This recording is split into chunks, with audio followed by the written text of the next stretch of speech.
மிக கனமழைக்கான எச்சரிக்கை நாகப்பட்டினம் மாவட்டத்திற்கு விடுக்கப்பட்ட நிலையில் நள்ளிரவு முதல் தற்போது வரை கனமழையானது நாகையில் பெய்து வருகிறது. குறிப்பாக நாகை, நாகூர், திருமருகல், சிக்கல், கீழ்வேலூர், வேதாரண்யம், வேளாங்கண்ணி உள்ளிட்ட பல்வேறு பகுதிகளில் கனமழையானது பெய்து கொண்டிருக்கிறது.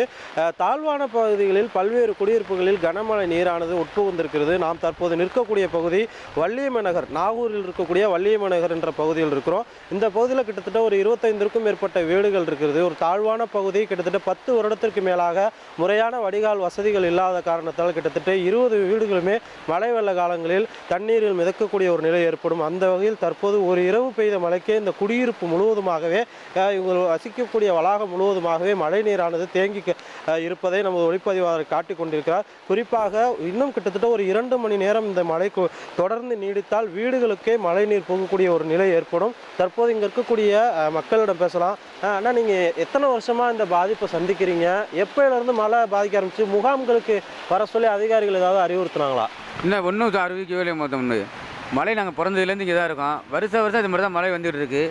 இதனால் அதிகாரிகளும் வந்து பார்த்துட்டு ஒன்றும் ஒரு அறிக்கையும் கொடுக்க மாட்டுறாங்க. நாங்களும் இந்த மழையில் கஷ்டப்பட்டுக்கிட்டு தான் இருக்கோம். அதிகாரிகள் இன்னும் வந்து ஹெல்ப்புக்கு ஒன்றும் ஆதரவு கிடையாது உங்களுக்கு. நாங்களும் போராடிக்கிட்டு தான் இருக்கோம் இந்த மழை வெள்ளத்தில். தொடர்ச்சியாக இங்கே இருக்கக்கூடிய எந்த மாதிரி பாதிப்பை சந்திக்கிறீங்க? எவ்வளோ பேர் இங்கே, எத்தனை வீடுகள் இருக்குது, எவ்வளோ பேர் இருக்கிறீங்க? இது வந்து ஒரு 40 வீடு. அதாவது தொடர்ச்சியாக அங்கே இருக்கக்கூடிய பொதுமக்கள் வந்து வீட்டிலேயே முடங்கி இருக்கக்கூடிய ஒரு நிலை வந்து காணப்படுது. குடியிருப்பு முழுவதுமே அந்த மழைநீர் சூழ்ந்து கனமழை தொடர்ந்து பெய்வதனால வந்து பகுதி முழுவதுமே வீட்டில் வந்து பாதுகாப்பாக பொதுமக்கள் இருப்பதையும் நம்மால் பார்க்க முடிகிறது. இந்த சூழ்நிலையில் தொடர்ச்சியாக இந்த கனமழை பெய்தாலும் மாவட்ட நிர்வாகத்தின் சார்பாக பல முன்னெச்சரிக்கை நடவடிக்கைகள் செய்யப்பட்டிருக்கிறது.